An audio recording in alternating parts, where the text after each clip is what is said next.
It's 2 a.m. In a quiet suburb, behind a closed bedroom door, a teenager is hunched over a secondhand laptop. The screen is the only light in the room. His parents are asleep down the hall. They think their son is probably playing games. He's not. He's writing the first lines of code for a company that, just a few years later, will be worth more than $1 billion. No office, no degree, no investor on speed dial, no Silicon Valley network, no one sitting next to him saying, "This is the one." Just a kid, a laptop, and an idea most people around him would have laughed off if they knew how seriously he was taking it. So how does that happen? How does someone the world barely takes seriously build a billion-dollar company from a bedroom that looks like any other bedroom? How does he survive the rejection, the doubt, the moments where the whole thing nearly breaks? And maybe the sharper question is, what does he see that everyone else misses? That's what this story is really about. Because the moment everything changes for him is not the moment you'd expect. Let's get one thing clear first. He is not the kid you'd point to in a yearbook and say, "That one is going to be famous." He's not the National Math Olympiad prodigy. He's not the teenager being interviewed on the news. Teachers don't build speeches around him. If you passed him in a hallway, you probably wouldn't look twice. But underneath the surface, something is building. While other kids are at parties, scrolling, arguing about sports, or just doing what teenagers do, he is slowly developing an obsession. Maybe it's computers. Maybe it's the internet. Maybe it's video games and how they're made. Maybe it's some oddly specific problem, a piece of software, a niche industry, something his family deals with that keeps pulling him back. He spends hours alone, not because he's trying to disappear, but because there's something in his head that will not leave him alone until he tries to build it. Over time, his bedroom stops being just a bedroom. The bed becomes something he barely uses. The desk becomes the center of his world. Cables, notebooks, half-finished diagrams, browser tabs that never close. To his parents, it looks like clutter. To him, it's the first version of a headquarters, and that's the important part. He isn't a genius from another planet. He's a normal kid in a normal room. The difference at this point is simple. He refuses to look away from the thing he's curious about. That refusal is where everything starts. Now the story stops being about a kid in a room and becomes something more dangerous. A kid who notices something. Every big company you've ever heard of starts with one basic shift. Somebody sees a problem before everybody else thinks it's worth solving. That's what happens here. Maybe he notices that a process people use every day is painfully slow. Maybe a piece of technology is too hard for normal people to use. Maybe he stumbles into an industry still operating like it's 20 years behind. Maybe he sees a need growing fast, and somehow no company is serving it well. The adults around him shrug. That's just how it is. Someone is probably already working on it. That's not a real business. He sees the same thing and can't stop thinking about it, because what they call a small annoyance, he recognizes as something bigger. A market, a wave, a door sitting open while everyone else is staring at the wall beside it. That's the difference between a bedroom hobby and the first chapter of a real company. A hobby asks, "Is this fun?" A company asks, "Does someone need this?" And somewhere between curiosity and ambition, he starts asking the second question. He doesn't announce it. He doesn't pitch it. He doesn't write a polished business plan. He just opens the laptop and starts building. And if you saw the first version, you'd probably laugh. It's rough. The interface looks like something a teenager threw together at 1 a.m., because that's exactly what it is. Buttons don't work yet. Bugs crash the whole thing if you click in the wrong order. Half of what looks automated is actually him behind the scenes, doing the work manually so the product feels smoother than it really is. But that's not failure. That's the beginning. He has no team, no funding, no designer, no office, no marketing budget. He is the developer, support rep, salesperson, and janitor of the whole operation. When something breaks, there's nobody to escalate it to. When a user complains, he reads the message from bed at midnight and patches the code before sleeping.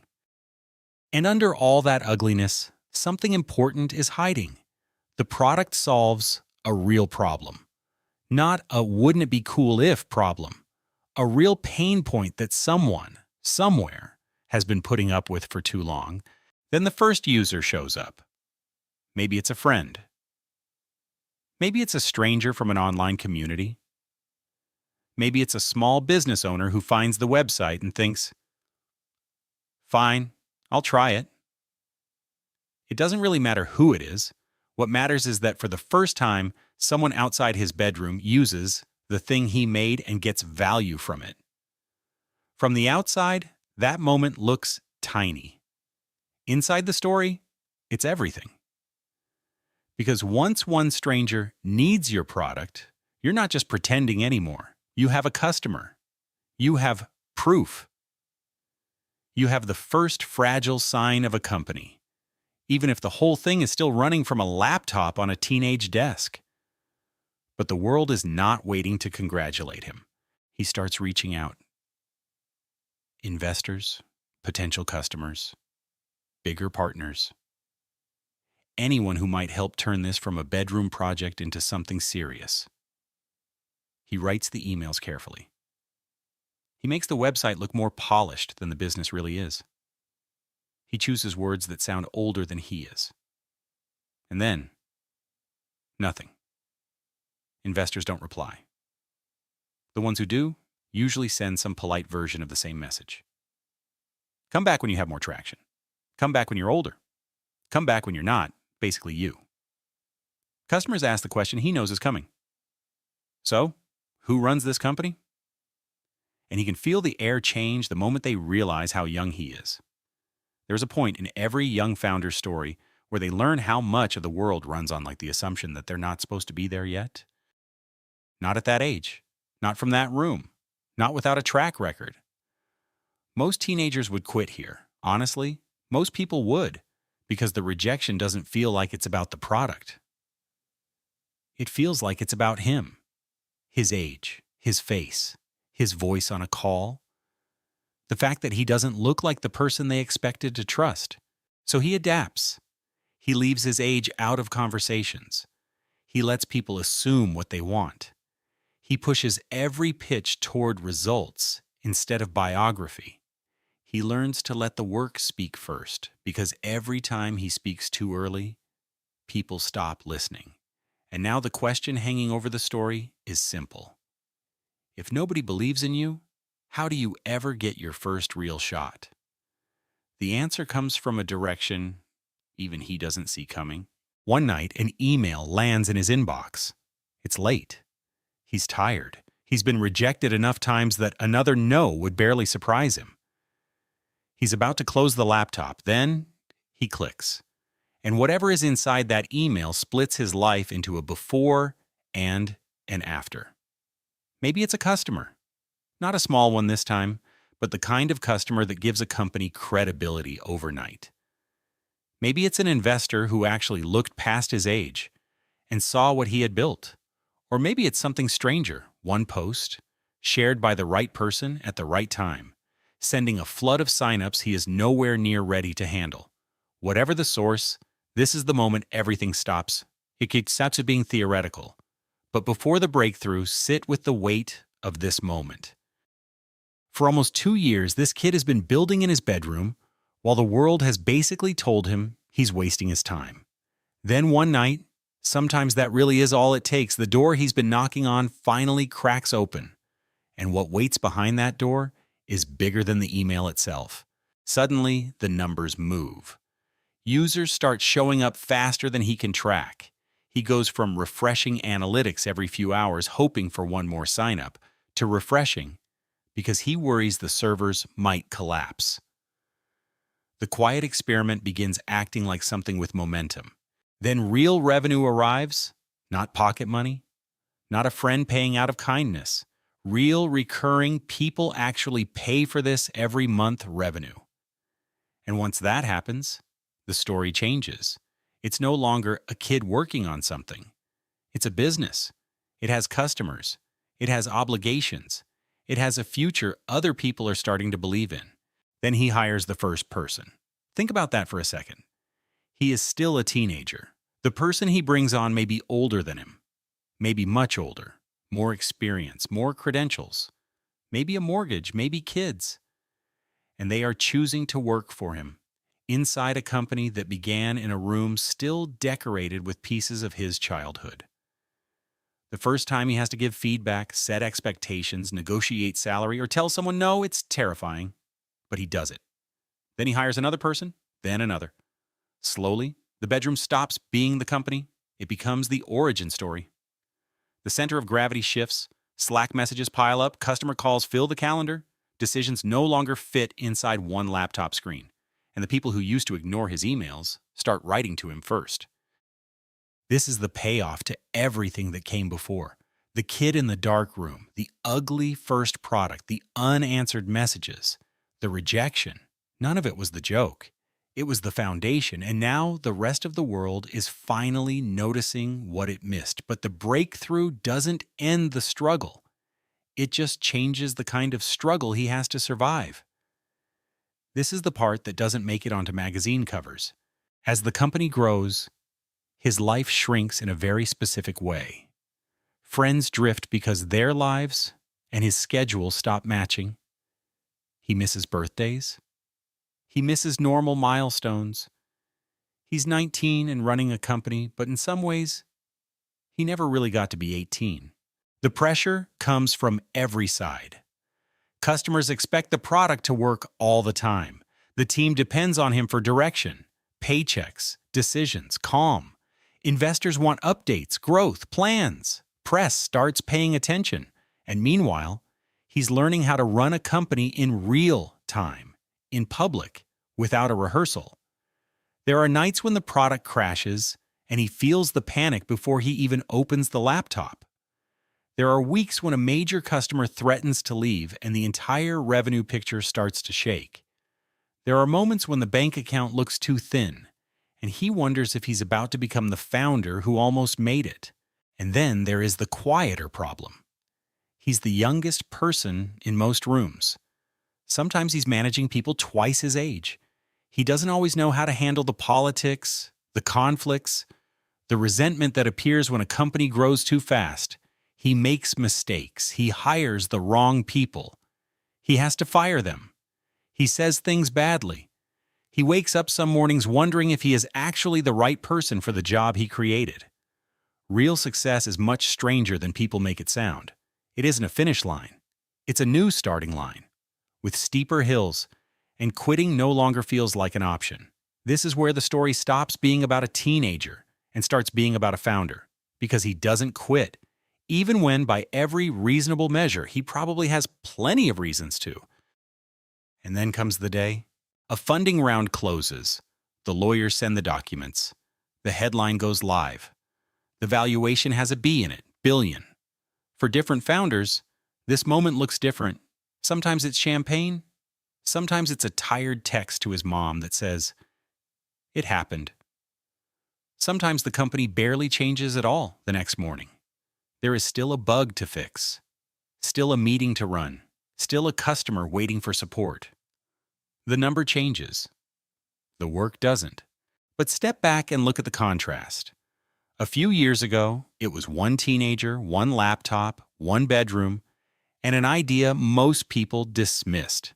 Now it's employees, customers around the world, a product people rely on, a company being discussed alongside businesses that have existed for decades. A few years ago, investor emails went unanswered. Now investors ask for time on his calendar. A few years ago, customers hesitated when they realized how young he was. Now some of those same types of customers build their workflows around what he made. It should feel purely triumphant, and in some ways it does. But there's a more interesting question under the celebration. Is $1 billion actually the win? Or is it just the moment the world finally agrees with what he already saw? Because if it's the second one, then the real victory happened much earlier. Back in that bedroom, before the headlines, before the funding round, before anyone was clapping. It happened when he kept building while nobody was watching. So what actually made the difference? Why did this kid pull it off? when so many older, smarter, better resourced people didn't? It comes down to a few things. First, being young was not only a disadvantage, it only became one when other people convinced him it should be. Older founders often have careers, reputations, mortgages, and status to protect. A teenager has almost nothing to lose and a huge amount of room to learn. He didn't beat the market with experience, he beat it by moving faster than people who had more to protect. Second, he didn't start by trying to build a $1 billion company. He started by solving one specific, real, sometimes embarrassingly small problem. Almost every big company starts that way. The vision expands later. It rarely begins fully formed. Third, the bedroom was never the limit. It was just the starting point. His edge wasn't where he worked from. It was how fast he could try things, break things, ship things, and learn from the response. Most people don't lose because they lack talent. They lose because they take 3 months to do what someone like him tests in a weekend. And maybe the deepest lesson is this: the people who really win are usually not the ones with the most resources. They are the ones who see the future a little earlier and keep walking toward it, while everyone else is still debating whether it exists. That's the actual lesson here.